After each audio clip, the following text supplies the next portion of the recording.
Les gens qui ont été présents malheureusement en Afrique du Sud, ils penseront toute leur vie. Donc ça ne s'efface pas. Vous avez à le surmonter. Ils sont en train de le faire. Ça se fera avec le temps. Et ça se fera surtout avec des victoires.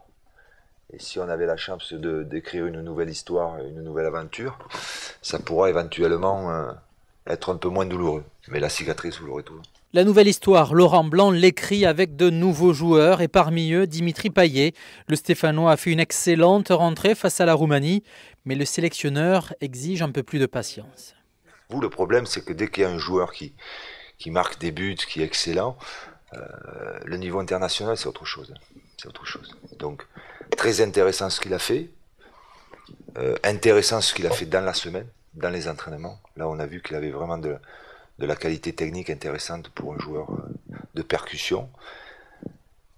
Et c'est vrai que posséder des joueurs comme ça pour l'instant sur le banc, c'est un atout supplémentaire pour nous. Yoann Gourcuff, lui, semble plutôt revivre en équipe de France.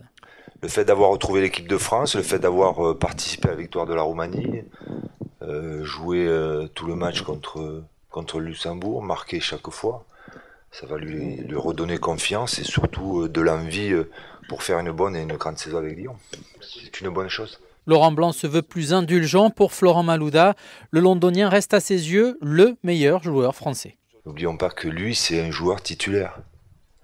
Lui, les 90 minutes, il les enchaîne. Bon, on peut avoir aussi un petit peu un coup de fatigue physique et morale, et puis rater ses matchs. Ça arrive de rater les matchs. Il faut que vous soyez un petit peu indulgent, quoi. Si chaque fois que quelqu'un rate un match en sélection,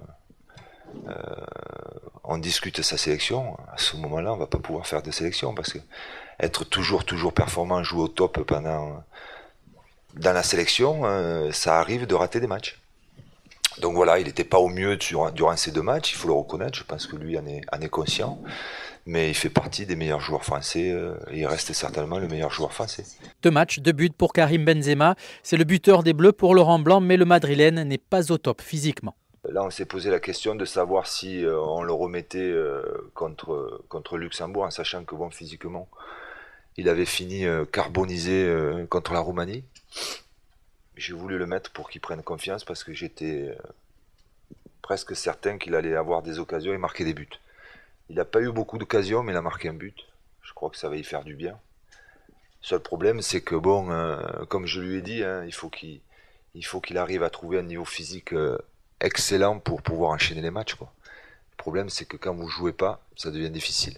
C'est un problème, c'est ça le grand problème des grands joueurs dans les grands clubs qui ne jouent pas.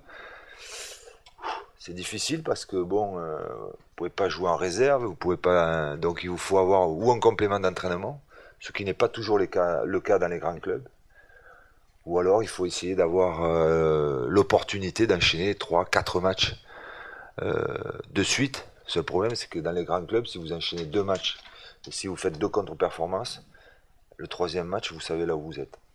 Si le sélectionneur a affirmé n'avoir aucune certitude, la défense et le bloc défensif en général lui a donné satisfaction, notamment Anthony Reveillère. On l'a fait jouer les 2 matchs, il nous a donné entièrement satisfaction.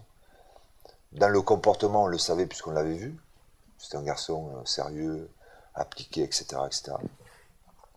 Mais encore plus important, c'est un garçon qui a démontré des qualités défensives et offensives, très intéressantes, notamment son match contre la Roumanie. Donc voilà, ça fait du bien pour lui, ça fait du bien aussi certainement pour Bakary Sagna, puisque il était installé depuis un moment. Voilà, s'il y a un petit peu d'émulation entre les deux, voire avec d'autres joueurs qui arriveront dans le futur, ça ne peut qu'augmenter les performances individuelles et collectives de l'équipe. En bref, le noyau dur grossit un peu depuis le pépin de melon de cet été. On l'arrose. Non, il grossit, oui. Il grossit. Il y a des joueurs tous les joueurs nous ont donné satisfaction dans le comportement. Il y en a qui ont eu la chance, plus que d'autres, de jouer, donc d'être performants dans les rencontres, ça c'est important. Donc effectivement, il y a des gens où se dessine un noyau, quoi.